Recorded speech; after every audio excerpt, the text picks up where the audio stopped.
Boa noite, pessoal. Hoje nós vamos dar continuidade à meditação do livro de Reis, tá? Segundo Reis, capítulo 23. Mas antes vamos fazer uma oração, tá? Senhor, nosso Deus e nosso Pai, meu Deus, nós entramos na tua presença, meu Pai, nesse momento e te pedimos que o Senhor, meu Pai, venha, através dessa meditação, falar com cada uma de nós, meu Pai, aquilo que a gente precisa aprender, aquilo que a gente precisa entender do Senhor, meu Pai. Oh, meu Deus, que o Senhor venha revelar para nós nessa noite qual que é a tua vontade, meu Pai. Nos revela, meu Pai, porque nós estamos aqui, meu Pai, dispostas a te ouvir. Nós estamos nos colocando à tua disposição para te ouvir, meu Pai. Assim também como nós estamos nos colocando à tua disposição para te servir, meu Pai, aqui através dessa meditação. Meu Deus, aqui nenhuma de nós é melhor que ninguém, meu Pai. Todas nós estamos aqui, meu Pai, com espírito de humildade, disposto, meu Pai, a aprender do Senhor, porque é o Senhor, meu Pai, que vai nos ensinar, meu Pai. É o Senhor que vai falar com cada uma de nós, meu Deus. E nós estamos aqui com a nossa mente, o nosso entendimento, o nosso coração aberto para Ti. Meu Pai, não deixa a gente sair daqui dessa meditação do mesmo jeito, meu Pai, mas que nós venhamos sair daqui edificadas e transformadas pelo Senhor. E é o que nós te pedimos e te agradecemos. Em nome do Pai, do Filho e do Espírito Santo. Amém. Graças a Deus. Todos me ouvem bem? Sim, tranquilo. Certo. Eu queria começar a meditação respondendo. Na verdade, foi feita uma enquete, né? Uma pergunta do porquê que Deus tem o cuidado com o corpo dos seus servos, né? A gente, voltando um pouquinho, a gente tinha meditado sobre Josias, né? Ele não permitiu que fossem tocados nos ossos daquele homem de Deus. E a gente viu quem era aquele homem de Deus e ficou essa pergunta no ar. E aí eu queria desde já saber, né, contar com a participação de vocês. Alguém pesquisou, alguém viu alguma coisa antes de eu responder aqui. Era para responder a Cristiane e nesse momento ela está ausente. Deu ninja. Acho que ela já sabia que a gente ia cobrar. Mas alguém quer falar alguma coisa sobre isso, sobre essa pergunta que Dona Lélia fez? Na verdade, a pergunta foi a seguinte: por que Deus tem o cuidado com os restos mortais dos seus servos? Alguém quer falar alguma coisa sobre isso? Alguém pesquisou alguma coisa? Não. Beleza. Mas daqui para frente todo mundo vai participar. Hoje tem, hoje tem. Bora lá. Eu fiz uma observação, né? Porque existe uma promessa. Essa é a resposta. Porque existe uma promessa. E a gente vai ver isso lá no livro de 1 Coríntios, capítulo 15. 1 Coríntios, capítulo 15. A gente vai ver isso. 1 Coríntios, capítulo 15, do versículo 51 e 52. Está escrito o seguinte: Calma, menina, deixa nervoso. A paciência. 1 Coríntios capítulo 15, versículo 51. Posso ler? Pode. Certo. Eis aqui vos digo um mistério. Nem todos dormiremos, mas todos seremos transformados em um momento, em um piscar de olhos, ante a última trombeta, porque a trombeta soará e os mortos serão ressuscitados incorruptíveis, e nós seremos transformados. mais polêmica, né? Mas tem mais, bora lá, né? A resposta é porque existe uma promessa. Todos os salvos terão seu corpo transformado ao ressuscitar. Terão um corpo celeste. E a gente pode ver isso também no livro de Filipenses, capítulo 3. Filipenses, capítulo 3, versículo 20. Versículo 20 e 21. Diz o seguinte: Menino, deixa mas nervoso, espere o povo achar o livro. é porque eu não consigo, não tenho computador, tá, gente? Desculpa aí. Dê um time, respire um pouquinho. 3, o quê? Filipenses capítulo 3, versículo 20. 20. Ok. Certo. Diz assim: mas a nossa cidadania está nos céus, de onde também esperamos o Salvador, o Senhor Jesus Cristo, que transformará o nosso corpo vil para ser conforme o seu corpo glorioso, de acordo com o trabalho pelo qual ele é capaz de submeter todas as coisas para si mesmo, né? E a gente pode ver também que até o Senhor Jesus, ele recebeu esse cuidado de Deus. Eu não vou pedir para vocês abrirem, né? Mas se a gente lembrar, a gente vai ver que José, né? Ele pediu o corpo do Senhor Jesus, né? Ele pediu o corpo do Senhor Jesus para ser guardado, exatamente para que se cumprisse aquela promessa de que no terceiro dia ele iria ressuscitar, certo?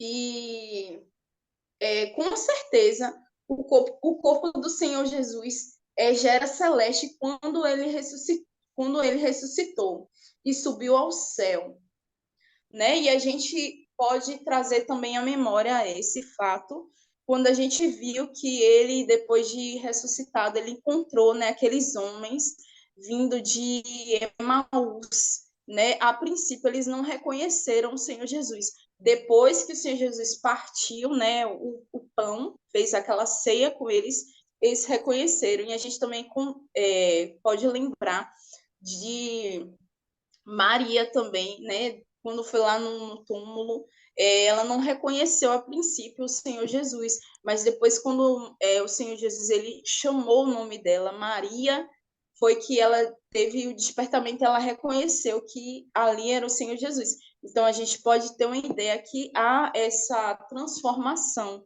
né, de todos os salvos, né? Tem o corpo celeste transformado, né? E deixa eu ver o que mais. E aí eu quis levantar uma outra questão aqui, né?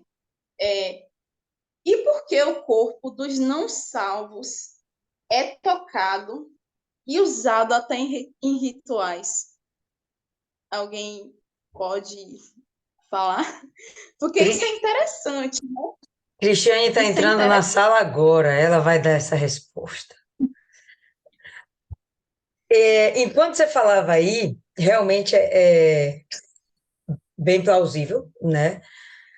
A gente pensar isso porque teremos o corpo transformado, então o corpo é preservado para posteriormente ser transformado. Mas aí já vem novamente a polêmica. E aqueles que morreram incendiados? E aqueles que sofreram um acidente de carro e teve seu corpo todo deformado? E às vezes nem pôde todo o corpo ser recuperado. E aí? Será que essas pessoas, quando morreram, não eram salvas? As pessoas cremadas,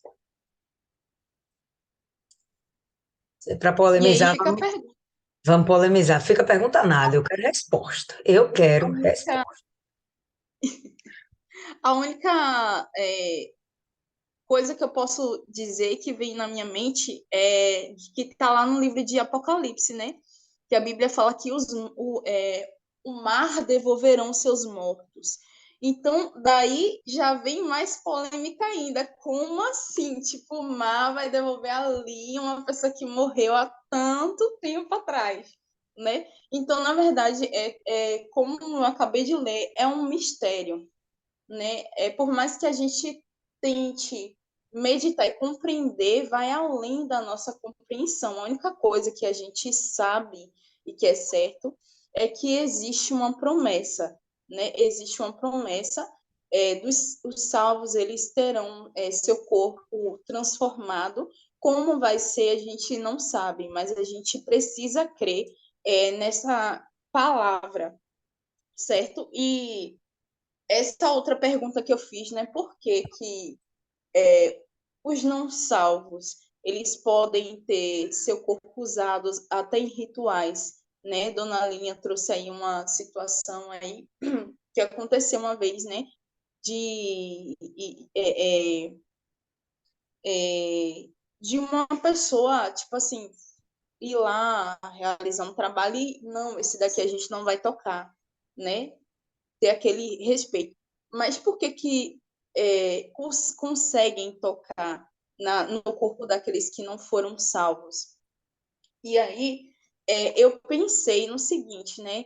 Eu meditei no seguinte: o nosso corpo ele foi feito para ser templo do Espírito Santo. E eu penso que não existe tristeza maior do que esse corpo, além de ter vindo a esse mundo, não ter sido o templo do Espírito Santo, já é uma tristeza para Deus. E tristeza maior ainda é essa pessoa morrer, se perder e no final vinha alguém lá manifestado por uma entidade, pegar aquele corpo e fazer um trabalho. Eu penso que eu vejo isso como uma ousadia, né? O mal ele conseguiu usar 100% aquele corpo, né? Em vida e em morte também. Eu vejo isso como uma forma de entristecer muito a Deus, né? Por isso essa ousadia do mal, na verdade, ele tenta ao máximo atingir a Deus, né? Mas se alguém tiver um entendimento diferente, eu queria que vocês compartilhassem também, né? Para eu não ficar sozinha aqui. Cristiane, a gente está esperando a Cristiane, né? Ela que ficou de dar essa resposta. Rapaz, não, não. Eu entrei agora porque essa moça aí, Martiane, se gabou. Não, ela simplesmente se gabou naquele recadinho, mostrou até uma parte na Bíblia lá que ela já tinha a resposta, ela não tem a resposta. Ah, não acredito nisso. Não. Aí o que que ela fez? Eu pensei, não vou nem estudar, porque a menina já sabe, então vou me poupar. E aí parece que, pelo que eu estou entendendo, ela não tem essa resposta? Não Não, ela, acredito ela, nisso. ela já respondeu. Depois você vai ver o vídeo gravado, viu? Mas ela Sim, respondeu. mas então, se ela já respondeu, o que que você quer que eu responda mais? A sua versão.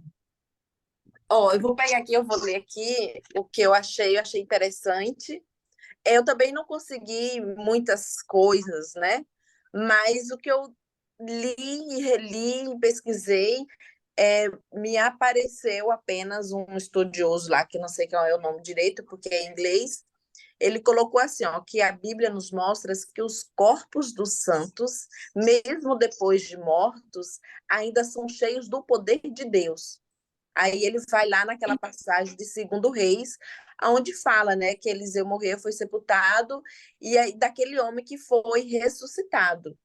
Então, pela visão dele, seria isso, né? O zelo, porque cada pessoa que é de Deus, que tem uma aliança com Deus, Deus ele tem esse cuidado, né? Ele chama que é os corpos dos santos. Mas, fora isso, a Bíblia diz, e eu acredito nessa versão, que quando nós formos ou arrebatados, ou a gente ressuscitar para a nova glória lá, novo céu, nova terra, nós vamos receber novo corpo, né? Inclusive, eu já falei uma vez aqui, e a minha mãe tinha uma amiga pela qual ela orou muitos anos pela minha mãe, e ela falava que ela jamais ela doaria um órgão dela, porque quando ela ressuscitasse ia estar faltando aquele órgão. A gente dá risada, mas ela crê nisso porque dessa passagem que até Martiane comentou aí. Então, muitas pessoas acreditam que será esse mesmo corpo. Inclusive, ela falava que quando a pessoa ela perdia uma perna ou um braço, ela ia ressuscitar sem aquela perna ou aquele braço, né? Então, é mais ou menos isso aí. Mas eu acredito que Deus ele preserva pela nossa aliança com ele o nosso corpo. E então, naquela época já existia, naquela época já era uma cultura deles ter a sua sepultura, tanto que se pudesse, a família toda era no mesmo lugar. Então, Deus acho que é mais ou menos isso. Mas se vocês tiverem uma nova versão, por favor, vai nos compartilhando com a gente isso aí. Tá mais ou menos no pé ali da Martiane, então vamos nos contentar com isso por hoje e vamos voltar aí para a Segunda Reis. Continuar, né? A gente parou no versículo 20, né? É. E matou todos os sacerdotes dos lugares altos que estavam ali sobre os altares, e queimou ossos de homens sobre eles, e retornou a Jerusalém. Versículo 21. E o rei ordenou a todo o povo, dizendo: guardai a Páscoa diante do Senhor vosso Deus, como está escrito no livro deste pacto. E aí, desculpa, gente, eu fiz uma observação sobre isso, tá? A palavra Páscoa, em hebraico, chamada de Pesach, significa a passagem. No Antigo Testamento, essa passagem era descrita como a libertação do povo israelita da escravidão do Egito para a passagem do povo entre a terra do Egito e a terra prometida, certo? É descrito assim, né, a Páscoa no Antigo Testamento. No Antigo Testamento, a Páscoa era celebrada pelos judeus para comemorar a libertação do seu povo. No Novo Testamento, a Páscoa é a celebração da passagem da morte para a vida, através da ressurreição do Senhor Jesus. Hoje em dia, a Páscoa recebeu muitos adereços de apostasia, como ovos de chocolate, coelhos da Páscoa, enfim, apostasia, porque eles tiram o foco do real significado da Páscoa, tiram o foco do sacrifício do Cordeiro de Deus, que é o Senhor Jesus. E aí eu pesquisei, né? Poxa, por que eles assimilaram a Páscoa a ovos de chocolate? E aí eu vi que teve um rei que ele chegou de uma viagem e ele chegou exatamente no período de Quaresma e ele foi recebido com ovos de chocolate. Então, a partir dali, todo o período de Páscoa já foi surgindo, né, os presentes de ovos de Páscoa, né? Presentearam ele com ovos de Páscoa e aí essa moda acabou pegando, né? E, inclusive vem até hoje, né? E a outra pesquisa que eu fiz foi que falaram, olha que coisa, que tinha um coelho próximo ao túmulo do Senhor Jesus e que ele tinha sido a primeira criatura a testemunhar a ressurreição do Senhor Jesus. Então, daí veio o coelho da Páscoa, né? Mas a gente sabe que na Bíblia não está escrito nada disso, então a gente tem que viver de acordo com o que está escrito. Então, realmente são coisas, apostasias que surgiram, né? E muitas pessoas abraçaram exatamente com o intuito de fazer com que se esqueça o real sentido da Páscoa, que na verdade é a passagem da morte para a vida, né, através do Senhor Jesus Cristo, né, a ressurreição. E aí, eu não vou ler, mas isso está escrito no livro de Êxodo, do capítulo 12, tá? Quem quiser depois pode meditar do versículo 1 ao 25. Eu não vou ler porque minha garganta já está pegando aqui, como vocês podem ver. Mas é bom a gente meditar, porque vai reforçar só isso que eu acabei de ler, tá? Eu vou pedir para vocês abrirem a Bíblia no livro de Hebreus, capítulo 11, que vai reforçar também um pouco isso aí. Hebreus, capítulo 11, no versículo 27.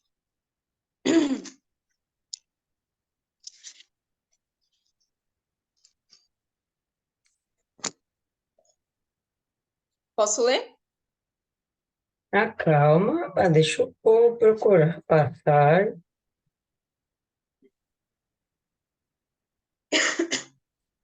Vá tomar uma água, criatura. Já tomei, já.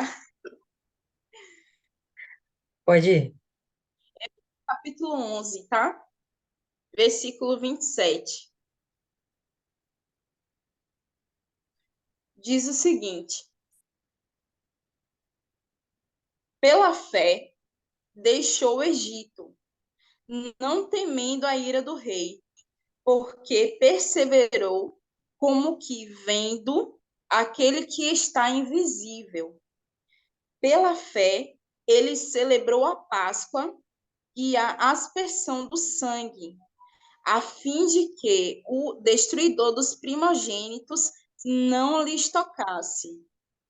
Pela fé passaram o Mar Vermelho, como por terra seca, e os egípcios, que o mesmo fizeram, afogaram-se.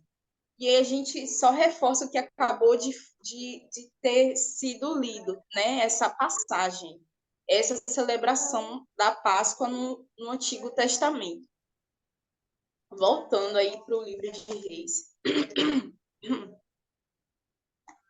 No versículo 22, diz o seguinte: certamente ali não era celebrada uma Páscoa assim desde os dias dos juízes que julgavam Israel, nem em todos os dias dos reis de Israel, tampouco dos reis de Judá. Senão, no versículo 23, senão no 18º ano do rei Josias, no qual esta Páscoa foi celebrada ao Senhor em Jerusalém. Versículo 24. Além disso, os que lidam com espíritos familiares e os feiticeiros e as imagens e os ídolos e todas as abominações que foram espionadas na terra de Judá e em Jerusalém, Josias lançou fora, para que pudessem cumprir as palavras da lei, as quais estavam escritas no livro no livro que Ilquias, o sacerdote, encontrou na casa do Senhor. E aí eu fiz uma observação sobre isso, tá? Josias lançou fora tudo aquilo que não agradava a Deus. Ele lançou fora para que a palavra de Deus se cumprisse. Para que a palavra de Deus se cumpra em nossa vida, temos que lançar fora tudo aquilo que sabemos que não agrada a Deus. Quanto mais seguramos o que não é de Deus para a nossa vida, atrasamos o que realmente é de Deus. Se não estivermos preparados para renunciar e perder, como vamos estar aptos para receber? Não tem como. E a gente vai ver isso lá no livro de Hebreus, capítulo 12.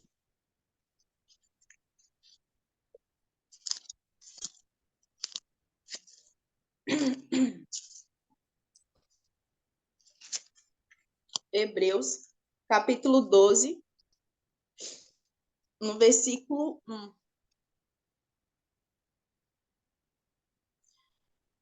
diz o seguinte: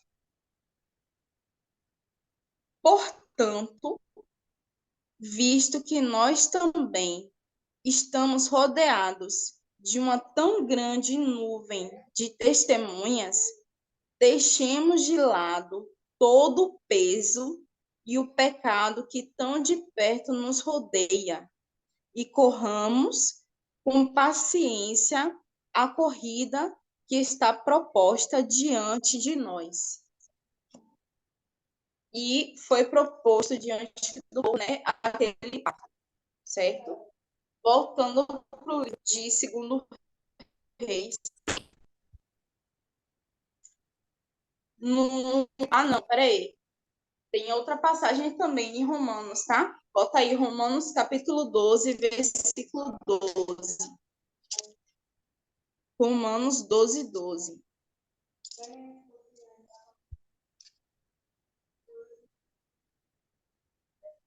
Romanos 12, 12, para reforçar. Diz o seguinte.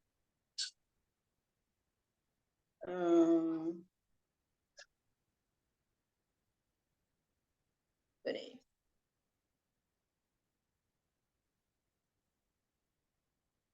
Romanos 12, 12. Não. Romanos 12, capítulo 1, gente. Perdão, tá? Romanos 12, capítulo 1. Versículo Diz 1. o seguinte. Isso, capítulo 12, versículo 1. Diz o seguinte. Suplico-vos, pois, irmãos, pelas misericórdias de Deus, que apresentardes os vossos corpos em sacrifício vivo, santo e agradável a Deus, que é o vosso culto racional. E não sede conformados com este mundo, mas transformados pela renovação da vossa mente, para que experimenteis qual é a boa, agradável e perfeita vontade de Deus. Voltando para o livro de Reis, no versículo 25. E antes dele não houve rei como ele, que se voltou ao Senhor com todo o seu coração e com toda a sua alma e com todo o seu poder, segundo toda a lei de Moisés. Nem depois dele se levantou ali alguém como ele. E aí eu fiz uma observação sobre isso também, que é a seguinte: o rei Josias deu 100% da sua vida. Ele foi 100% perfeito com Deus. Nem Davi, que era segundo o coração de Deus, e muito menos Salomão, com toda a sua glória e poder, atingiram tal nível de excelência, que foi com todo o coração, com toda a alma, com todo o poder, conforme toda a lei. Josias não foi apenas rei, ele com certeza foi um servo de Deus, porque ele serviu a Deus com seu reinado. Aparentemente, era mais fácil Josias deixar tudo como estava. Era mais conveniente agradar ao povo, deixar que eles ficassem à vontade, fazendo o que bem quisessem de suas vidas. Era mais fácil fazer isso do que desagradar o povo fazendo a vontade de Deus. Porém, o rei Josias teve a consciência de que era melhor perder com os homens, mas ganhar com Deus. Ele escolheu ser servo de Deus e não dos homens, diferente do que a gente viu outros reis fazendo, né? Que preferiram ser servo dos homens e agradar os homens. E, consequentemente, acabaram perdendo, né? O principal, que foi a salvação, né? E a gente vai reforçar isso lá no livro de Gálatas, capítulo 1. Gálatas, capítulo 1, no versículo 10.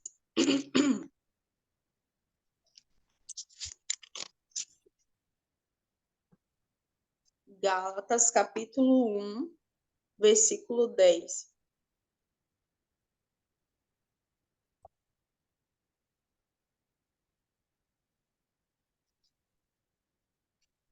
Diz o seguinte: pois, persuado eu agora a homens ou a Deus? Ou procuro agradar a homens?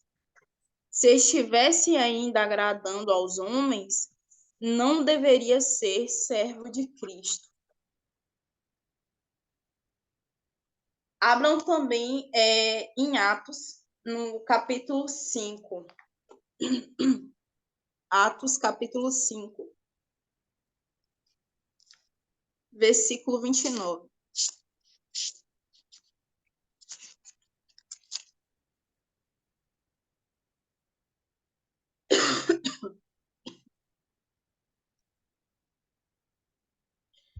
Diz o seguinte: então Pedro e os outros apóstolos responderam e disseram: devemos antes obedecer a Deus do que aos homens.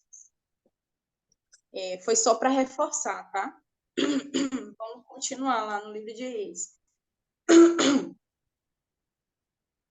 Versículo 26. Diz o seguinte: não obstante, o Senhor não se voltou do ardor da sua grande ira, com a qual foi acesa contra Judá, por causa de todas as provocações com as quais Manassés ao mesmo tempo lhe havia provocado. Versículo 27. E o Senhor disse: também quero remover Judá da minha vista, assim como removi Israel, e lançarei fora esta cidade, Jerusalém, a qual tenho escolhido, e a casa da qual eu disse: o meu nome estará ali. E eu fiz uma observação sobre isso também. Diz o seguinte: apesar de todos os esforços do rei Josias para reparar o templo, apesar de ter feito um pacto com Deus, apesar de ter sido servo com excelência, Deus não deixou ninguém isento dos seus erros. Todos iriam ter que lidar com as consequências dos seus atos. Deus é Deus de ordem e disciplina. Tudo que ele faz, faz conforme lhe apraz. Ainda que a gente não tenha compreensão de tudo, devemos confiar na vontade de Deus. E aí a gente vai abrir lá em Gálatas, capítulo 6, versículo 7.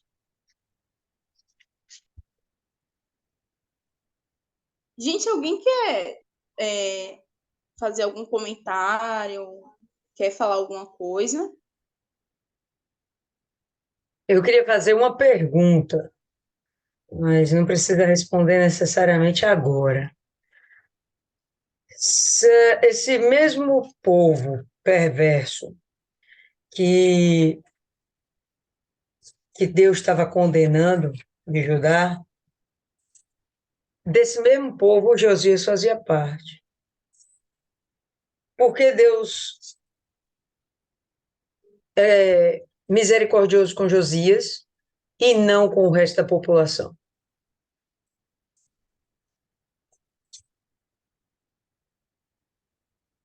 É para eu responder isso? Não, vamos deixar isso para frente, vamos só ficar aí matutando. Vai. Tá. Deixa eu ver. O 7 diz assim: Não vos enganeis, de Deus não se zomba, porque tudo que o homem semear, isso também colherá. Abram também em Provérbios, tá? Provérbios, capítulo 3, versículo 12.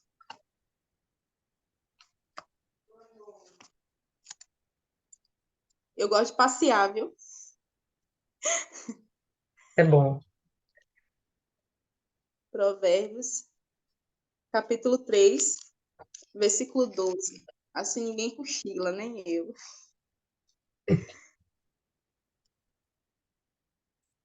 Provérbios 3, 12 diz o seguinte: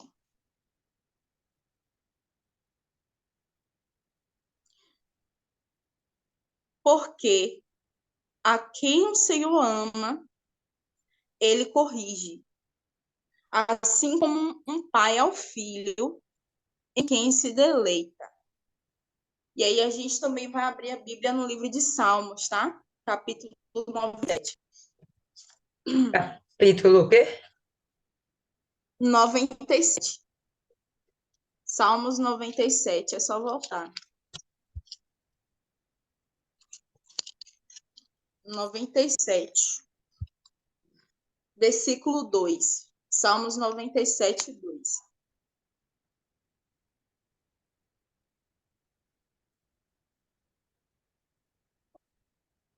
Diz o seguinte: nuvens e trevas estão ao redor dele. Justiça e juízo são a habitação do seu trono. Talvez na Bíblia de algumas está escrito a base do trono, né? A base do trono de Deus é a justiça e o juízo, né? Em algumas outras versões, certo? Bora voltar lá para Reis.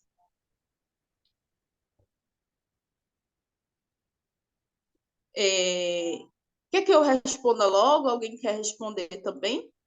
A pergunta de Dona Lília, por que que Deus ele foi misericordioso com Josias, mas com o povo ele foi assim, um tanto Severo.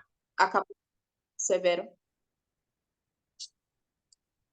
Bora ver Isis aí, ó. Que Isis está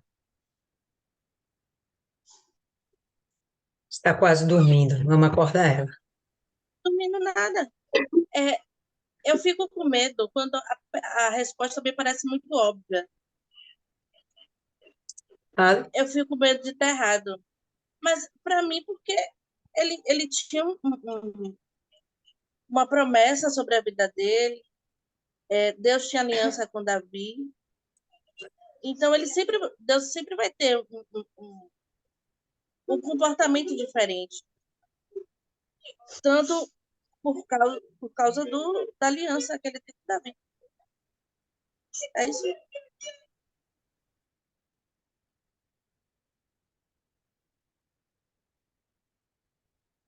Cristiane, Olha, eu entendo dessa forma que o rei, ele escolheu servir a Deus, ser fiel a Deus. Mas isso não quer dizer que o povo estava sendo fiel a Deus e o coração do povo não estava voltado para Deus. Porque se aquele povo se voltasse para Deus, tivesse com Deus fazendo o que era certo, Deus não é injusto. Ela acabou de ler sobre a base do trono de Deus é a justiça. Então, fala Martiane. Se a gente concordo com a Dona Cristiane também e Isis também. Mas se a gente voltar lá no versículo 3, a gente vai ver um pouco a resposta disso, né? E o rei se pôs de pé junto a um pilar e fez um pacto diante do Senhor para andarem segundo o Senhor e para guardarem os seus mandamentos e os seus testemunhos e os seus estatutos de todo o seu coração, de toda a sua alma, para cumprirem as palavras deste pacto que estavam escritas neste livro. E todo o povo apoiou este pacto. Apoiar não é a mesma coisa que fazer. eu posso apoiar uma coisa agora, mas eu posso não viver aquilo que eu estou apoiando. Eu posso não decidir isso dentro de mim, mas eu posso apoiar como uma boa ideia. Ah, teve aí a eleição. Eu apoiei um candidato. E eu continuo apoiando esse candidato, embora ele não tenha ganhado. Mas eu particularmente apoiei. E eu estou com esse candidato. Então, o que é que acontece? Eu vivo aquilo que eu apoiei, certo? O tempo passou, mas dentro de mim, eu ainda estou com aquilo que eu apoiei. Então, eu penso que, na verdade, é mais dentro do interior do povo, né? Apoiar não é a mesma coisa que viver. Não é o mesmo que abraçar uma causa. Que a Bíblia podia ter escrito e todo o povo viveu esse pacto. Sei lá, podia estar escrito outra palavra aqui. E todo o povo se voltou para esse pacto. E todo o povo fez de todo o coração esse pacto. Mas está deixando muito vago, só está dizendo assim, e todo o povo apoiou. É tanto que a gente vai ver lá mais na frente, quando Josias morre, que o povo vai e levanta o filho dele, né? Tipo assim, como se fosse assim, vamos aqui, tal número, tal número, tal número. De repente perdeu, agora é tal número agora, não é mais aquele não. Tipo assim, é a mesma coisa, né? Existe uma diferença entre apoiar e viver uma causa. E eu penso dessa forma, né? Posso estar equivocada, mas, né? Como a gente leu que a base do trono de Deus é a justiça, Deus ele não poderia ser injusto aqui. Então, se ele poupou Josias, ele podia também poupar o povo, se ele visse dentro do interior de cada um a prática de fato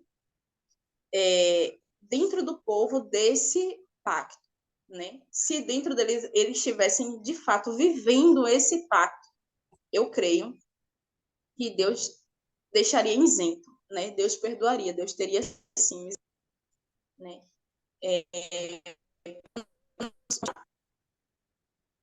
Cristiane, Tanto que a maioria dos reis aqui, a maioria, tipo assim, 90% aqui, eles não eram fiéis a Deus, eles fizeram o que era mal perante a Deus. E o povo entrava com muita facilidade naquela, em termos de adoração a outros ídolos, né? Então foi uma geração atrás de gerações que vinham e que cada um ia seguindo aquilo que os pais ensinavam e a maioria era tudo rebelde. Mas é muito interessante que a Bíblia deixa muito claro a, as escolhas, né? Então, o rei Ezequias, ele foi um bom rei, ele serviu a Deus, ele foi fiel a Deus. Mas o pai dele não, o pai dele foi muito mal. O rei Acaz foi péssimo, péssimo perante Deus. Ele não foi bem. Mas o rei Ezequias escolheu servir a Deus. E a Bíblia fala, descreve como ele foi. A mesma coisa de Josias. O rei Amon, ele foi péssimo, não foi temente a Deus. Mas o rei Josias já escolheu servir a Deus e a Bíblia descreve exatamente tanto de Ezequias como de Josias. Mas você vê que em nenhum momento a Bíblia descreve que o povo se voltou de todo o coração para Deus. Em nenhum momento fala que o povo se humilhou, que o povo buscou. Você vê que a Bíblia fala do rei Ezequias, que Ezequias se humilhou quando veio principalmente a carta de afronta, e ele foi lá, ele se humilhou e ele clamou, e Deus ouviu a oração de Ezequias. A Bíblia não fala que Deus ouviu a oração daquele povo quando quando o povo estava no Egito como escravo, que o povo clamou a Deus. Aí Deus fala exatamente bem assim, que Deus ouviu o clamor do povo. E foi aonde Deus falou assim, Moisés, está na hora de você voltar, vamos lá salvar o meu povo que está sofrendo. Em nenhum momento, do Egito, em nenhum momento aqui se fala disso, entendeu? Em nenhum momento fala que o povo voltou, tanto que quando vem o outro rei, o povo de novo começa a adorar. Então é um povo muito corrupto, um povo muito rebelde, idólatra, um povo assim muito difícil, viu? Muito difícil mesmo. Vocês estão querendo dizer que esse povo é Maria vai com as outras. Num português bem dizido, o povo é Maria vai com as outras. Se a gente for para 2 Crônicas, capítulo 35, abre aí rapidão, a gente vai ver isso mesmo que vocês estão falando, de uma outra forma. 2 Crônicas 35, minto, 34, no verso 33.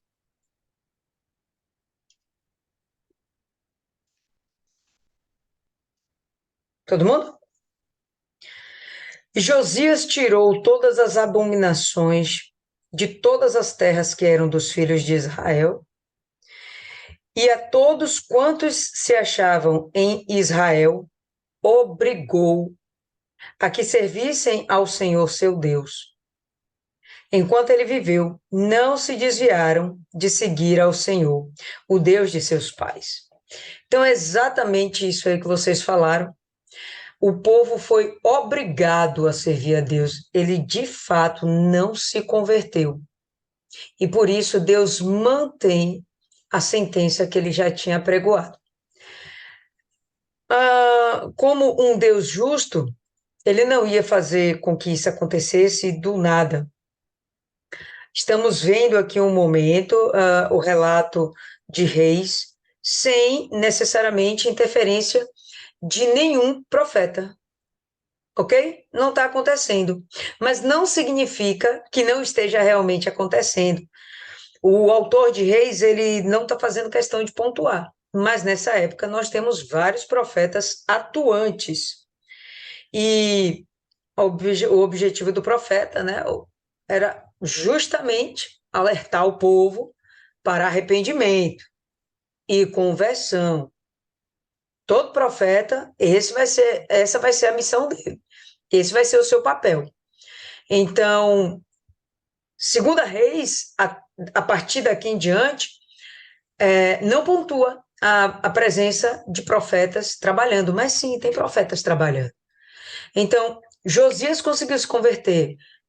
Não era só Josias que estava lá obrigando esse povo a se converter. Tinha os profetas conclamando, povo lindo, se converta, povo do Senhor, se converta.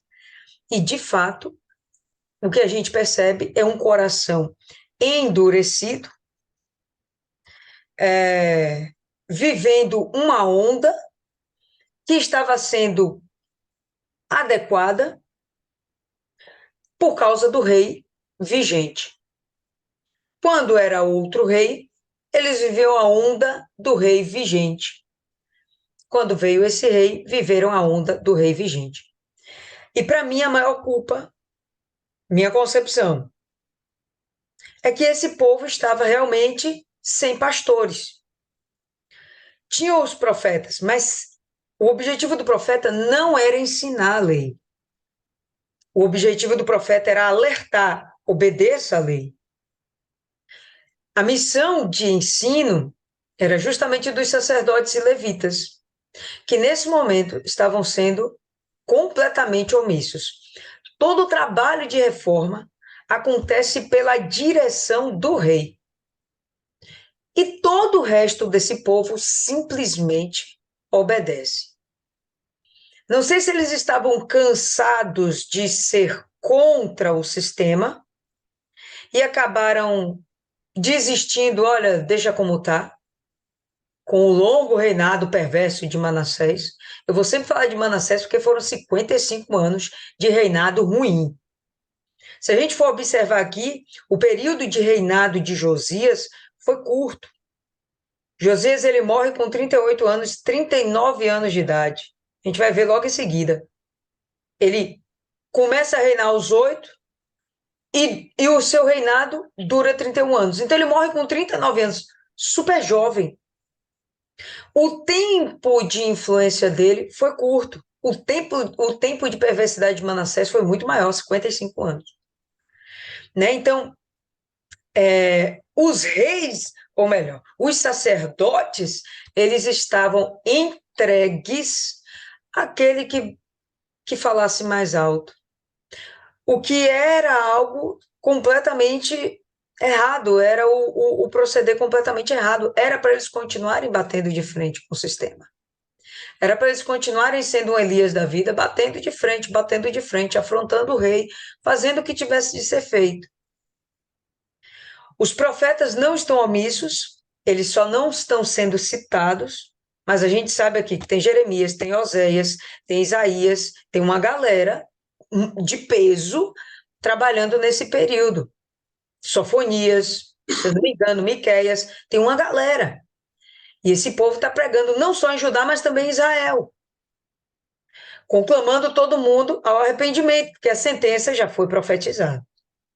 E aí a gente vai ver que o único, de fato, que se arrepende é o Josias.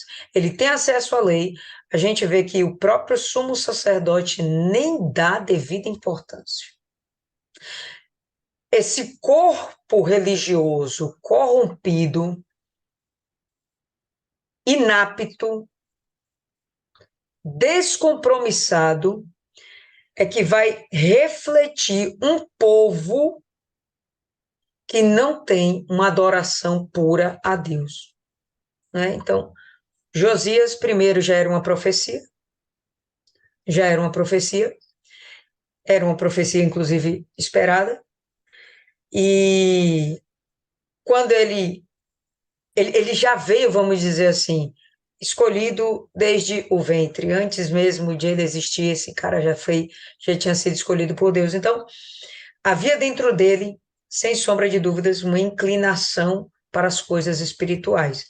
E eu vou dizer mais, que o começo da reforma religiosa de Josias não foi, de fato, uma reforma religiosa, foi reforma do templo. Foi destruição de ícones pagãos, como é que fala? Das esculturas idólatras. Mas não foi necessariamente conversão por conhecer a palavra. Isso só vai acontecer quando de fato ele conhece a palavra. Bom, mas isso já é lá na frente do seu governo, e aí a gente vai ver que o trabalho foi dele, e aparentemente, os sacerdotes estão omissos. E aí a gente vai ver o povo pagando preço por não saberem o que realmente deveriam adorar. Cristiane. Pois é, mas você vê, né, que ele era um homem de entendimento e de compreensão. Mesmo não ainda tendo tido uma conversão, ele já sabia que ali era uma prática errada, que não agradava a Deus. Então ele simplesmente falou assim: isso não é certo, não é certo, vamos tirar do nosso meio e vamos servir a Deus. Depois vem a experiência dele com Deus. Mas mesmo ele ainda não tendo, ele já sabia que aquilo ali era errado. E aquele povo está certo, que nós estamos lendo aqui a Bíblia, e parece que nós estamos com o mesmo povo, né? Mas não é o mesmo povo, porque imagina quantos reis já se trocaram, então quantas gerações não vieram, né? Mas sempre se sabe, de qualquer forma, como você está falando, Lília, mesmo não tendo aqueles, ai meu Deus do céu, não é discípulo, é os profetas, os sacerdotes trazendo o povo junto, mas com certeza eles passavam a palavra. Só que o povo não quis absorver a palavra, o povo não queria fazer o que era certo, é mais fácil fazer o que era errado. Porque o que acontece? Assim como Josias soube que aquilo ali não era correto, vamos desfazer, tinha povo também ali, tinha pessoas também que sabiam que não era correto. Mas a Bíblia não fala, algumas pessoas serviram a Deus. Você vê que a Bíblia não dá essa descrição para a gente. Mas eles sabiam que não era errado? Sabiam, gente. Claro que sabia. Todo mundo poderia não saber? Poderia não saber. Mas mesmo assim, o povo, a Bíblia fala, o povo se voltava para a idolatria, se voltava para servir os holocaustos a outros deuses. Isso é muito, é demais, é demais. E é muito interessante que eu até peço ajuda nesse raciocínio aqui, que me veio aqui na instante, quando se falou, quando ela leu ali sobre a Páscoa, né? Você vê que veio, olha como Deus, ele é maravilhoso, e Deus está sempre tentando fazer com que o povo siga o caminho correto, porque no fundo, Deus, ele sabe qual é o final. Deus, ele não quer que ninguém vá para o inferno. Deus não quer que ninguém venha se queimar no inferno. Então, Deus sempre faz de tudo pelo povo. Deus sempre faz de tudo para livrar o povo do inferno, do mal, porque a gente sabe que é a escolha das pessoas, mas Deus faz por onde. Então, você vê que veio primeiro a função lá de Noé, da arca de Noé. Deus foi lá, separou Noé, entra na arca, e vamos tentar fazer uma nova geração convertida a mim. Mata todo aquele povo que não quis dar ouvido a Deus, que não quis servir, quis servir à vontade deles, da carne, do pecado, da prostituição, do adultério e da tudo que não presta. Vem, começa tudo, ali começa uma nova aliança de Deus com o povo, né? Mas o povo se desvia, o povo. É quando chega lá na época do Egito, Deus fala assim: Moisés, vai lá, tira o meu povo da escravidão, vem os 10 mandamentos. Vamos celebrar na Páscoa. A Páscoa significa vida nova, a Páscoa significa uma nova aliança, a Páscoa significa a libertação da escravidão. Olha só, né? Você vê que tudo isso Deus faz de uma forma tudo bem perfeita para ver se o povo consegue compreender. Mas o povo não compreende. O povo vai para o deserto e é toda aquela história que a gente já sabe. E aí veio tantos reis, tanta coisa, tanta desgraça, tanta coisa ruim, e o povo sem querer saber de Deus. E gente, é tão simples, é tão fácil, mas o povo quer dar ouvido à carne deles, os desejos carnais, porque o desejo carnal ele não é ruim, ele é bom, entendeu? Bom entre aspas, mas eles preferem fazer o que não presta do que servir a Deus, é o Deus Todo-Poderoso que pode fazer tudo de bom e do melhor, inclusive a salvação. Mas aí o povo não dá ouvido. Então, o que, que Deus faz? Vou dar meu filho. Aí vem o Senhor Jesus, o próprio. Deus é tão misericordioso e Deus quer tanto nos livrar do inferno. Deus sabendo o que, que é o inferno. Deus sabe o que significa o inferno. Deus ele sabe exatamente o sofrimento que vai ser lá no inferno. Então Deus fala que não, vou mandar o meu filho lindo, eu te amo, amo tanto que você vai lá salvar esse povo. Vamos salvar esse povo? E o Senhor Jesus vai, sim, senhor, meu pai, vamos lá salvar esse povo. Aí vem o Senhor Jesus, tem aquela morte de cruz. Por quê? Porque Deus quer o povo no céu, o povo numa nova vida. Deus quer livrar o povo do inferno. E é uma luta muito grande, porque as pessoas preferem escolher fazer a sua própria vontade. Aí a gente pode falar assim, não, mas é que o diabo vai lá na mente, o diabo coloca os pensamentos do pecado, o diabo manipula as pessoas, ok. Mas se a pessoa não quiser, a pessoa não faz. Porque a Bíblia diz, resistir o diabo e ele fugirá de vós. Porque Josias, no monte... Não, por que Josias e Ezequias conseguiram, diante de um reinado que eles vieram dos pais tão idólatras, e eles quiseram, e eles conseguiram?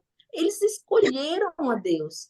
Aquela escolha dele ali, Deus fortalece, Deus dá direção, Deus envia os profetas, vai lá e faz, orienta, ajuda. Eles escolheram no mundo desse aqui, que aparentemente era terrível, tão terrível quanto o nosso mundo, é de forma diferente, mas é terrível a mesma coisa. Tem a prostituição, tem o adultério, tem o roubo, tem tudo que não presta.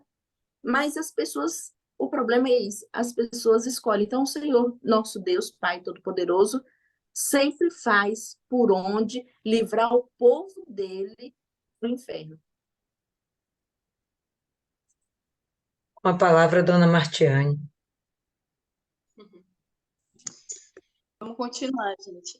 No versículo 28, diz o seguinte: Ora, o restante dos atos de Josias e tudo o que ele fez não estão escritos no livro das crônicas dos reis de Judá? 29. Nos seus dias, Faraó Neco, rei do Egito, partiu para junto do rei da Síria, até o rio Eufrates. E o rei Josias foi contra ele, e ele o matou em Megido, quando o avistou.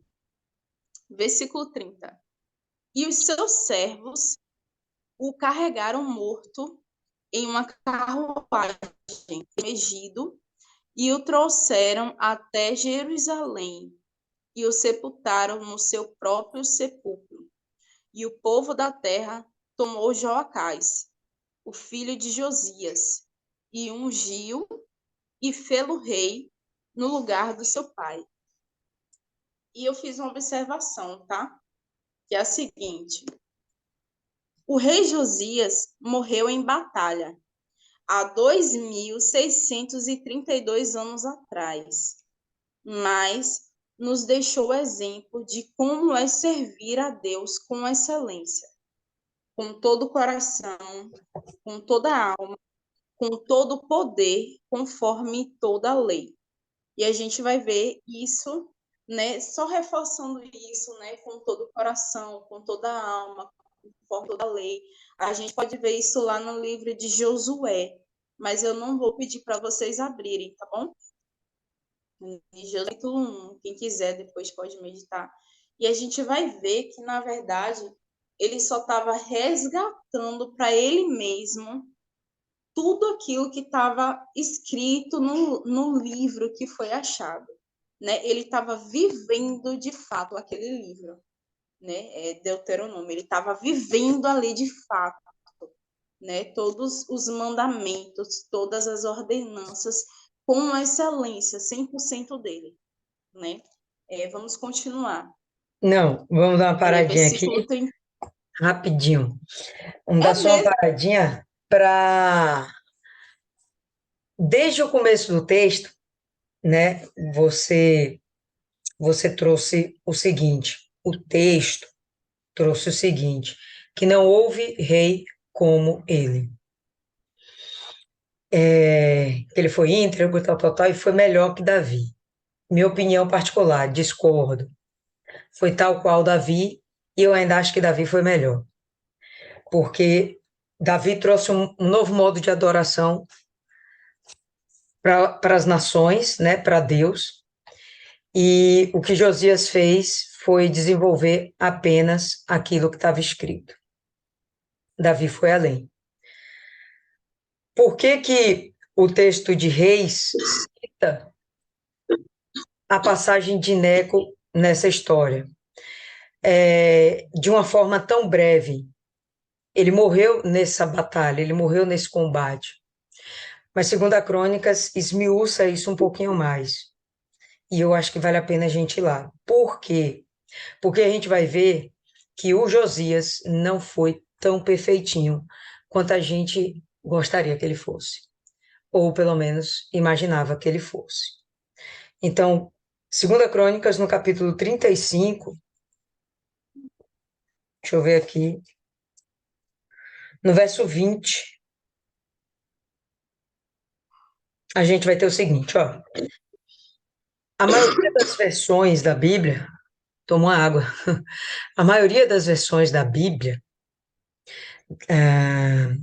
vão citar, segundo a Reis, esse verso que a gente acabou de ler, como dizendo que Neco, ele foi ao encontro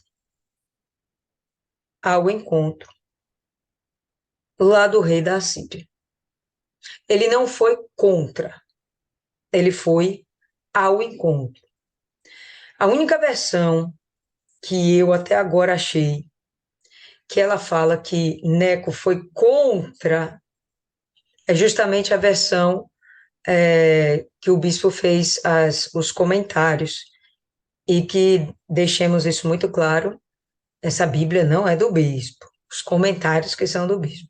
Mas essa versão, ela traz esse sentido de que Faraó, o Egito, foi contender, foi disputar, foi lutar contra a Síria.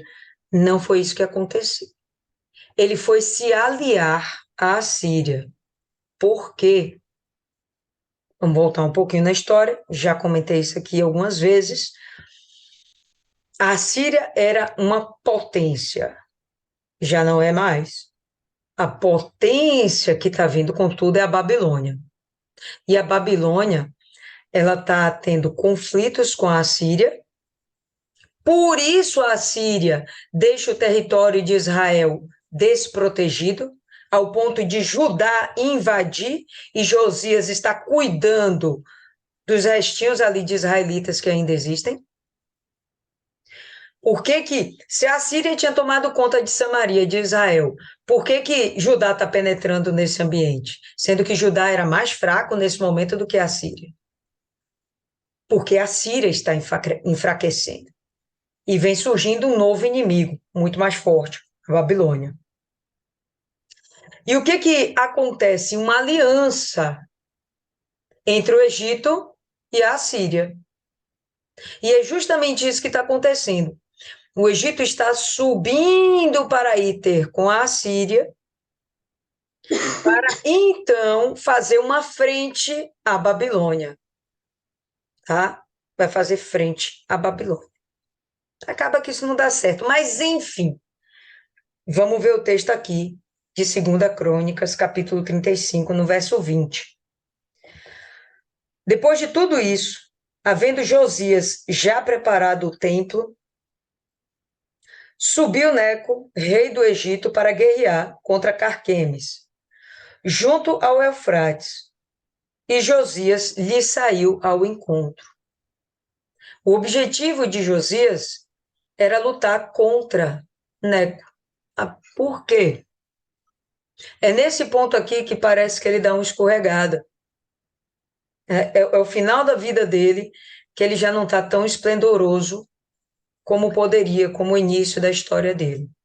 E aí a gente vai ver o seguinte: então, ele lhe mandou mensageiros dizendo: que tenho eu contigo, rei de Judá? Não é contra ti que venho hoje, mas contra a casa que me faz guerra.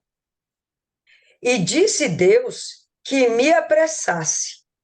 Guarda-te de te opores a Deus que é comigo, para que ele não te destrua. É interessante que quando Josias ele recebe o livro e ele se sente atemorizado pelo que está escrito no livro de Moisés, vendo que existe uma sentença de destruição contra Judá, e ele está no meio porque ele faz parte desse povo, ele vai lá e busca a orientação de uma profetisa, Hulda, lembra lá? Ele vai e busca uma profetisa.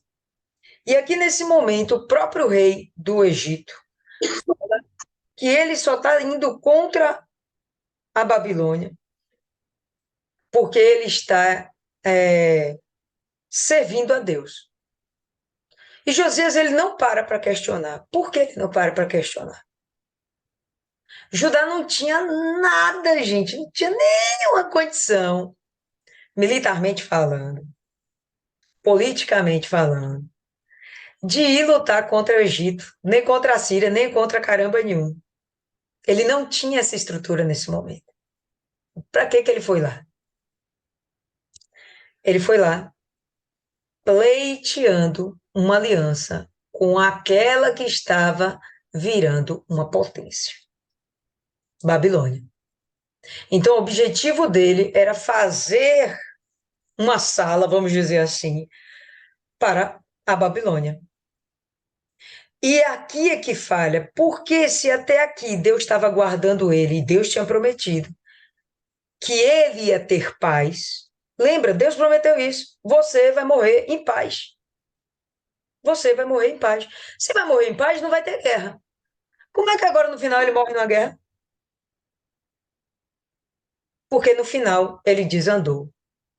E ele acaba indo para um fronte de batalha que não lhe pertencia. Ele comprou uma briga que não era sua, era só ele ter ficado na dele.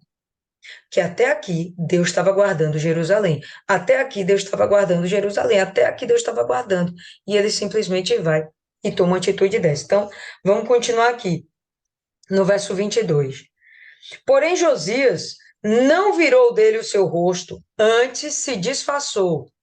Se você se disfarça, você estava fazendo o quê?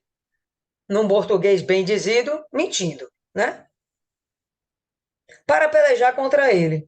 E não deu ouvidos às palavras de Neco, que saíram da boca de Deus.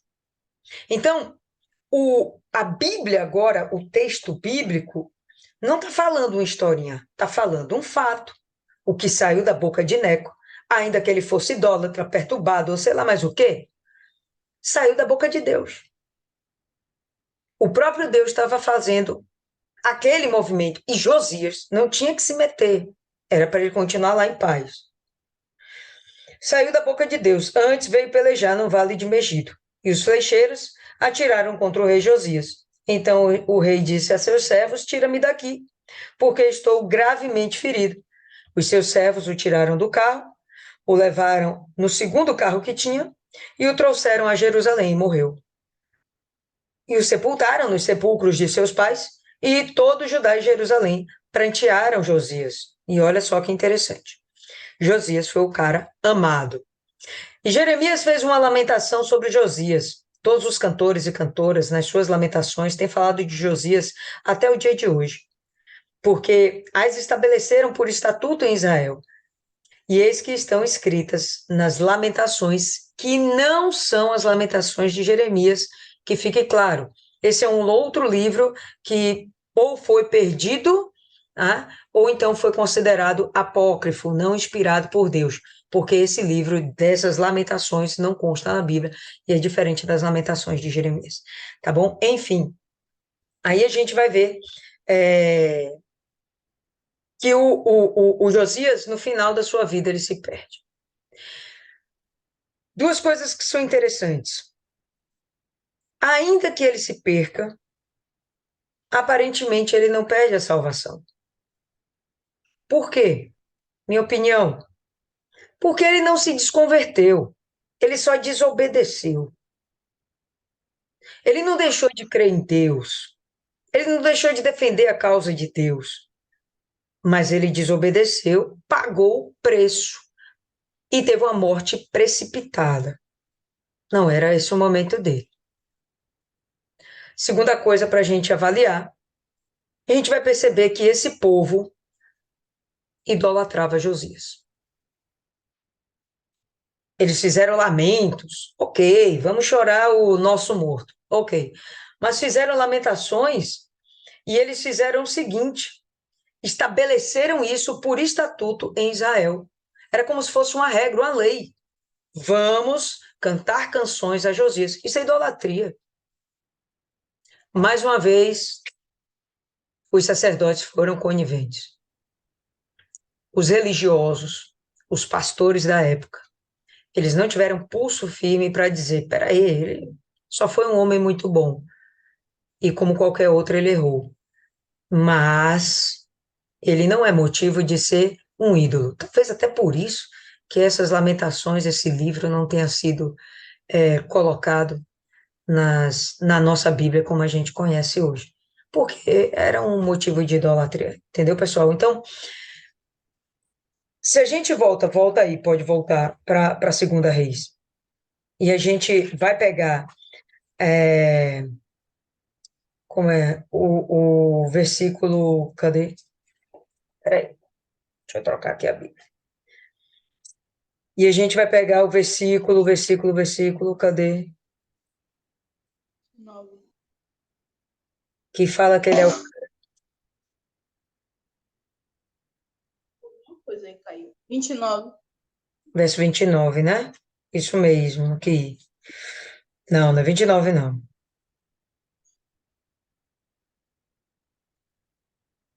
Cadê, gente? Cadê?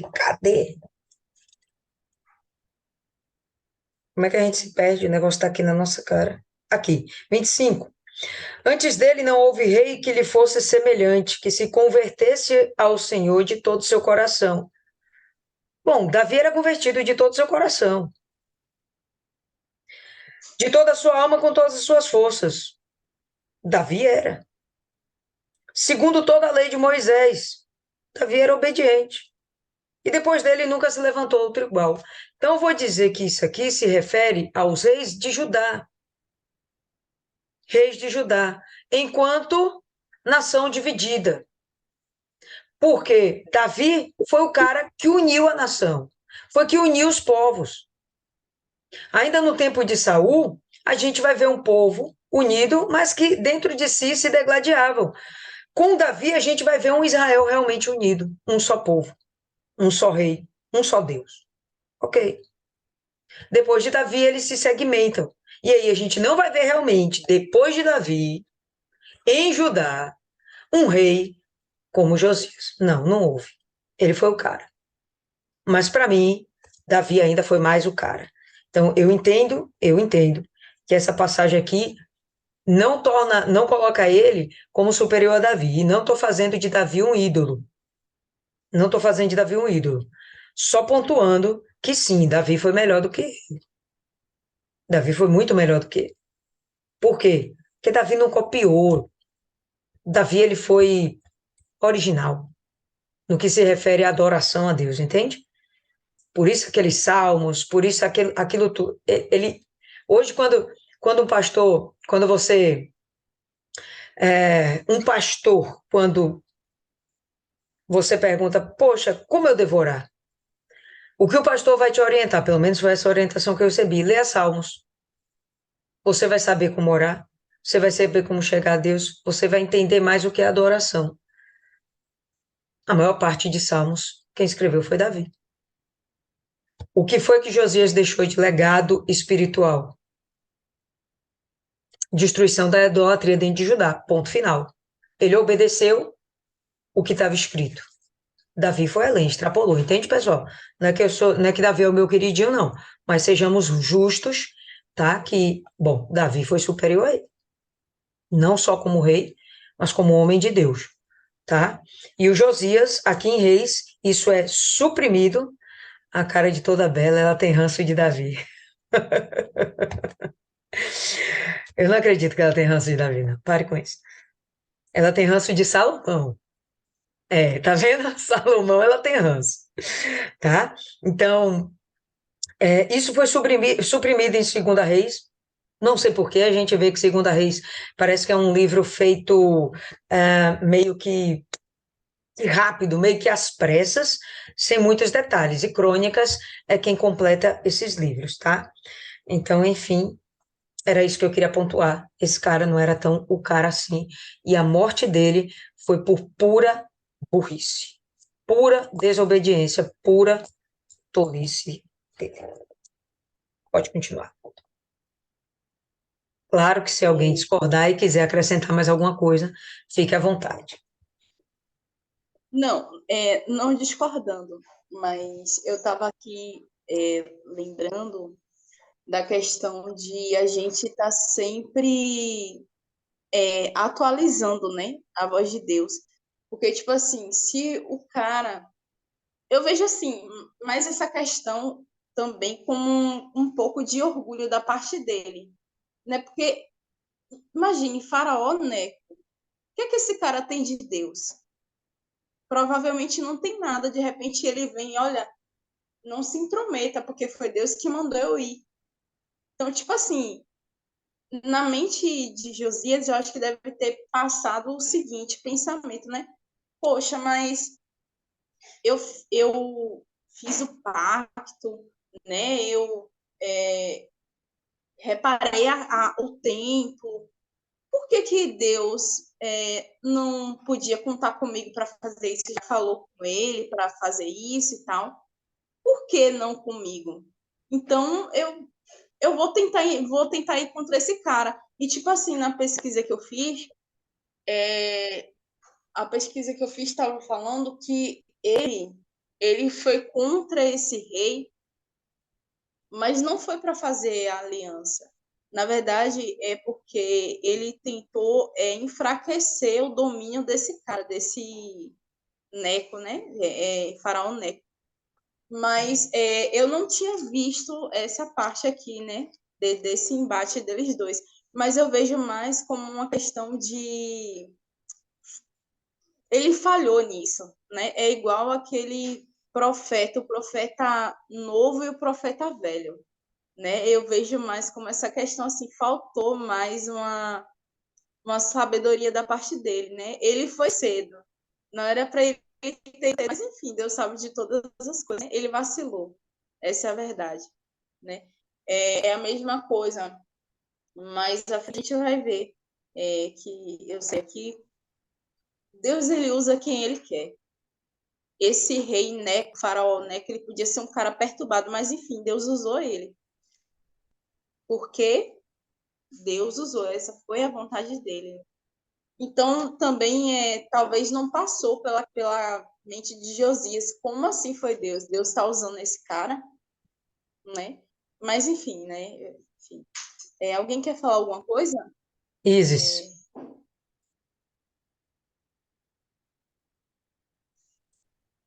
Em defesa de Josias, faz parte da característica dele, da personalidade, essa intrepidez. E a gente vê no decorrer do estudo da Bíblia que Deus gosta desses homens. O que Josias fez, na verdade, foi uma revolução. Ele foi um homem revolucionário e ele estava muito disposto a isso. E toda a sua vida, a sua curta vida, foi de luta, foi de batalha, foi de impor a sua revolução. E ele tem esse espírito de mudança e de o tempo todo tá ali. E eu vejo isso muito, eu comparo isso muito com o bispo. Claro que o bispo busca o Espírito Santo e tem sabedoria diferente de Josias, que tem sua vontade, o desejo, a necessidade, todo o seu coração de servir a Deus. Isso é bonito e eu vejo que Deus se agrada disso. Deus gosta desses homens que vão lá e fazem, que não ficam dando desculpas, é, murmurando.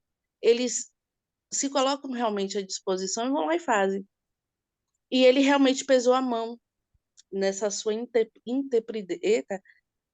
nessa intrepidez, Intrepidez. nesse seu ímpeto, intrepidez, isso aí, nesse seu ímpeto. Realmente é uma ousadia do, do faraó, porque ele vai passar no território de Judá. Poxa, se ele está cheio de sua vaidade, de sua honra, achando que está realmente representando ali a vontade de Deus, do faraó passar do seu território, que seja para lutar com alguém, que seja para lutar com ele, mas ele não se acovardou. Ele foi lá na frente de batalha e com todo o seu ânimo, com todo o fruto da sua personalidade, da sua carne, características tão apreciadas por Deus, mas que ele acabou perdendo a mão e sofreu as consequências. Eu percebo que para Deus é melhor colocar freio do que empurrar. Ele é esse homem que precisa de freio, que talvez se Deus não tirasse ele nesse momento, ele tivesse perdido a sua salvação, em virtude das características da sua personalidade. É isso. Fala, Marcia. Vamos continuar. Vamos continuar, gente. Vamos. Terminar hoje. Eu não aceito. Não entendi a catarreta. A catarreta levantou a mão para me mandar calar a boca, foi. Não, a Catarina está dizendo que ela quer terminar o texto hoje, o capítulo dela. Vamos lá. Ela não quer que eu fale mais, entendeu? Vá. Vamos lá, gente. Bora. Diz assim. E Jocais, que é até vermelho, olha só. E Jocais tinha 23 anos de idade quando começou a reinar. E reinou 3 meses em Jerusalém. E o nome de sua mãe era Ramutai, a filha de Jeremias de Libna. E ele fez aquilo que era mal à vista do Senhor, segundo tudo o que os seus pais haviam feito. E Faraó Neco o pôs em grilhões em Ribla, na terra de Ramate, para que ele não pudesse reinar em Jerusalém. E pôs a terra sob tributo de 100 de talentos de prata e 1 talento de ouro. E aí eu fiz uma observação. Isso equivale, né, a 3.400 quilos de prata equivalem a 13.927.196 reais, tá? De tributo. E 34 quilos de ouro equivale a um pouco mais de 3 milhões de reais, tá? Esse tributo. Mas o mais importante não é nem isso que eu queria falar, é o seguinte, né? Joacás, ele viveu apenas 24 anos de idade, reinou por 3 meses em Jerusalém e foi o primeiro rei de Judá a morrer no exílio, né? Por que Joacás reinou e viveu tão pouco tempo? Porque ele esqueceu dos ensinamentos e mandamentos de Deus. E isso fez com que ele não apenas fizesse o que era mal aos olhos de Deus, mas vivesse pouco. E a gente pode ver isso lá no livro de Provérbios, capítulo 3. Não precisa abrir, eu vou ler para vocês, tá? Provérbios, capítulo 3, no versículo 1, do 1 ao 4. Diz o seguinte: Filho meu, não te esqueças da minha lei, mas guarde no teu coração os meus mandamentos, porque eles estenderão os teus dias, e eles acrescentarão vida longa e paz a ti. Que a misericórdia e a verdade não te abandonem.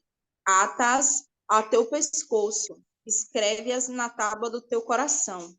Assim acharás o favor e o bom entendimento à vista de Deus e do homem, né? E foi por isso que ele não viveu tanto, né? Ele não guardou o que deveria ser guardado.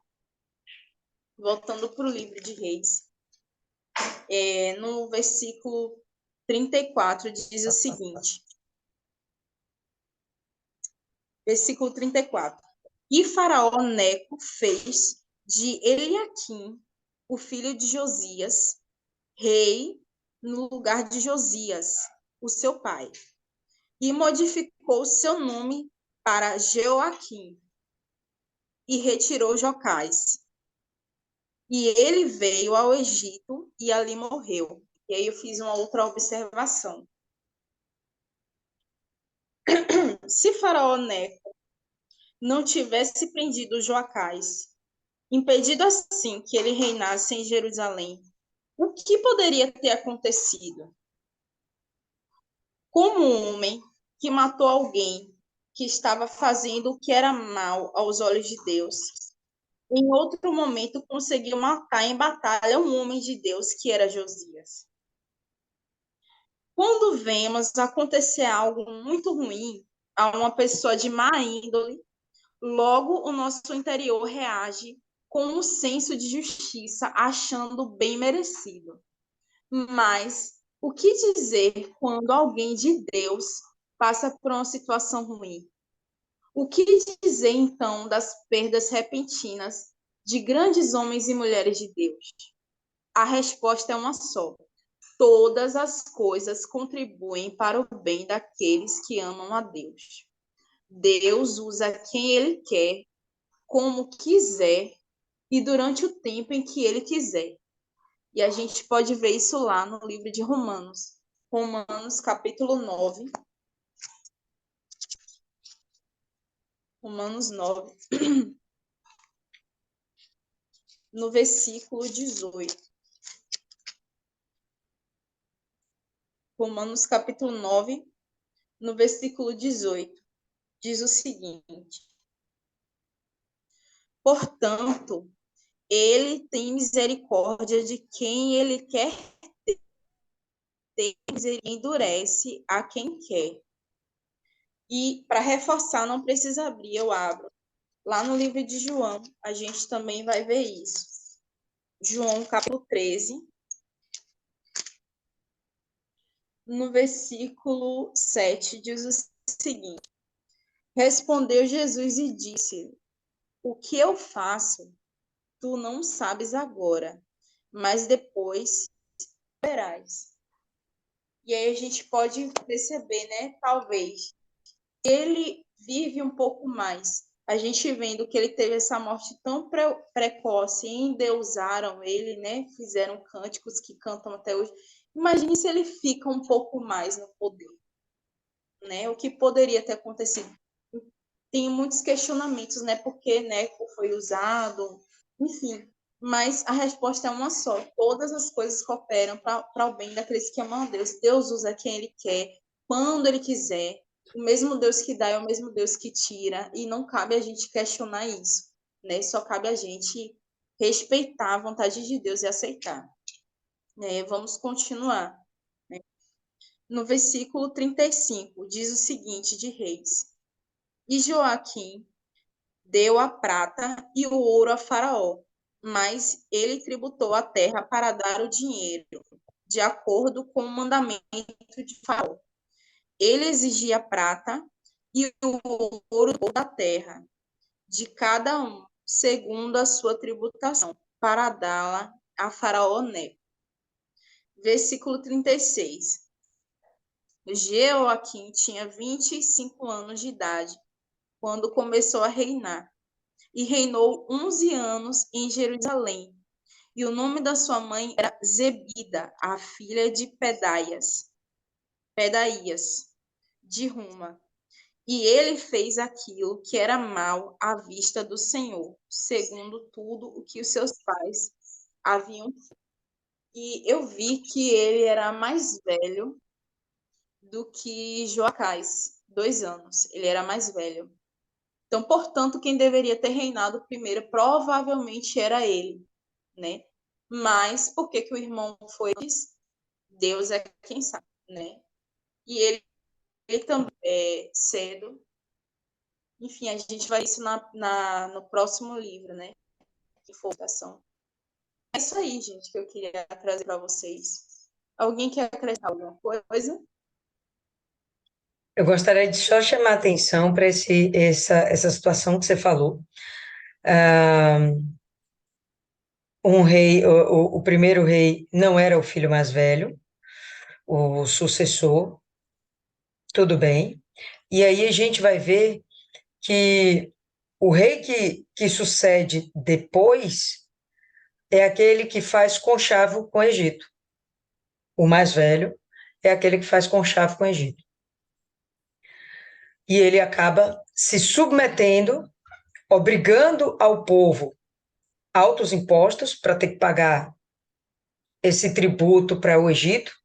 Ele obriga o povo a pagar os impostos, pelo menos ele não foi lá expoliar o templo, né? Que a maioria dos reis não vai lá e pega o ouro da casa do Senhor. Pelo menos ele não fez isso, mas taxou com certeza de uma forma muito pesada o povo. E aí a gente vai ver que ele não tem uma reação. Isso mostra a fragilidade de Judá. Mostra que Judá não tinha capacidade de luta, de brigar com ninguém. Por isso que Deus estava guardando esse reinado de Josias em paz. Não tinha guerra, ele não tinha guerra. Isis falou aí, não, Josias tinha sua luta, não, ele não tinha luta. A luta dele era só limpar o seu território, fazendo uma purificação espiritual. Mas ele não tinha guerra, ele não tinha conflito, estava com luta armada com ninguém. Né? Se mete a besta lá com o Egito, que era, nesse momento, bem mais poderoso que Judá. Judá foi encolhendo, pessoal, desde dos piores reis, né? Quando foram, cada rei ia ficando pior. Então, Deus fez isso como se fosse uma retaliação. Eles iam perdendo território, eles iam perdendo poder, eles iam perdendo influência. Aí a gente vai ver que os dois reis, Israel e Judá, acabam passando por essa situação. E outra coisa, Se esse rei começa a reinar com 23 anos e o bonito do pai morre aos 39, com quantos anos Josias pariu esses meninos, gente? Ele era um adolescente. Na melhor das hipóteses, aqui, 13, 14 anos, esse menino já estava fazendo filho. Olha como pesava sobre ele já uma responsabilidade. O que eu quero dizer com isso? Que já muito novo, ele já tinha uma maturidade de homem. Não era, não era um menino, não. Diferente daqui do Brasil, que o povo, né, se relaciona, faz do sexo brinquedo. Não, ele estava lá com suas esposas e estava tendo filhos, ok. Não tem nada de errado. Mas a influência, a influência não. A capacidade que ele tem de realmente ter essa postura de homem desde novo. Ele assume o reinado com 8 anos, duvido que ele tenha tomado alguma decisão com 8 anos, deve ter tido uma tutela por trás, provavelmente ou sacerdote ou algum outro tutor legal dele, que o texto não fala, nem crônicas falam. E então, logo na adolescência, ele já está mandando ver, ele já está casado, já está fazendo o que deve realmente um rei. Um pouquinho mais depois, ele já está assumindo realmente o reinado com toda a propriedade. E a gente vai perceber que os últimos reis aqui, nesse momento até Joaquim, são reis sem nenhuma expressão, não fala nada. A coisa mais importante aqui que falou é que Joaquim taxou o povo. Não teve nada de bom para falar. Teve nada de importante que esses caras fizeram. Só se submeteram. Tá? Só se submeteram, mostrando o quanto Judá já estava fragilizado. Um povo fraco, uma nação fraca, reis fracos, não faziam o que agradava a Deus, reis fracos e um sacerdócio fraco. Então, isso aqui realmente estava o paiol armado para tocar fogo, bum, explodir mesmo. Mas algum comentário, pessoal? Acrescentar alguma coisa? Ninguém? Não? Beleza. Martiane, indica aí uma mulher de Deus aí para encerrar, fazer uma oração aí. Dona Zila, pronto, é isso aí. Tem que ver se Dona Zila ainda está acordada, né? Porque ela fica com a câmera aberta. Quando ela fecha é porque já dormiu. Vamos ver se ela está acordada ainda. Dona Zila, já dormiu. Já era. Aí já apagou. Escolhe outra. Dona Aparecida, então. Quem, menina? Dona Aparecida aí, Ah, Aparecida. Dona Aparecida, Dona Cida. Vamos lá, Dona Cida aí, a profetisa. Ficou parecendo um negócio desse aí mesmo. Vamos lá, Dona Cida.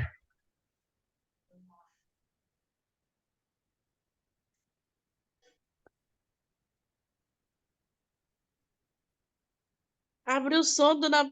E Dona Cida, Dona abre o Cida. áudio. Tá difícil. Hoje tá estreito. É porque tá tarde, o pessoal tá cansado. Aí, botou o óculos agora, não tava enxergando.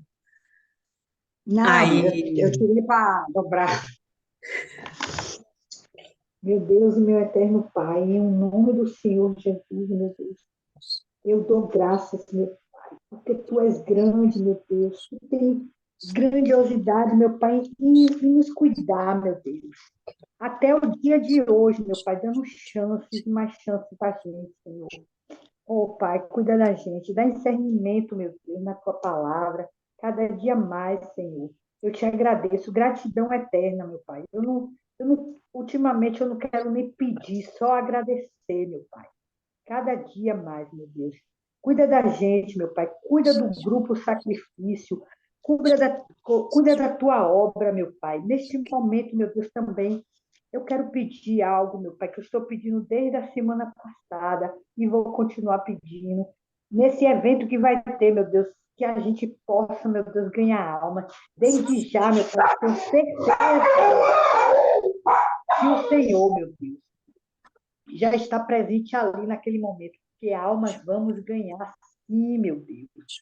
E desde já, meu Pai, qualquer diabo que queira, meu Pai, tentar, meu Pai, em nome de Jesus, estragar, meu Pai, o teu projeto, que ele venha cair por terra agora, em nome do Senhor Jesus, meu Pai. Que a gente possa se fortalecer naquele momento ali, meu Deus. Que venha, meu Pai, receber. Quem não tem, meu Pai, receba o teu Espírito. E quem tem, meu Pai, possa proclamar a tua palavra, meu Deus. A quem precisa, meu Deus. Desde já, meu Pai. Eu peço e te agradeço em nome do Pai, do Filho e do Espírito Santo. Amém. E graças a Deus, Jesus, meu Pai. Tem Amém, misericórdia. pessoal. Ó, o negócio é tão de Deus que até o cão se levantou, rapaz. Tem a misericórdia, misericórdia. Então, pronto, pessoal, por hoje é só. Dona Zila apareceu agora só para dizer que ela estava acordada, mas a gente sabe que é mentira, puro golpe. A gente volta no Desculpa, sábado. É puro golpe, Dona Zila, a gente sabe. estava no banho, Ah, meu pai! Sábado a gente tá. jogando água, Ou não tá melhor, aguentando. tudo bem, ó. Ou melhor, pessoal, sábado vai ficar meio estreito, vai ficar apertado, por causa justamente do evento. A hora que a gente voltar, eu acho que vai ser um pouquinho cansativo. Então, sábado a gente não vai estar aqui, domingo, com toda a força. A gente vai estar aqui apreciando mais da palavra de Deus, tudo bem? Deus abençoe.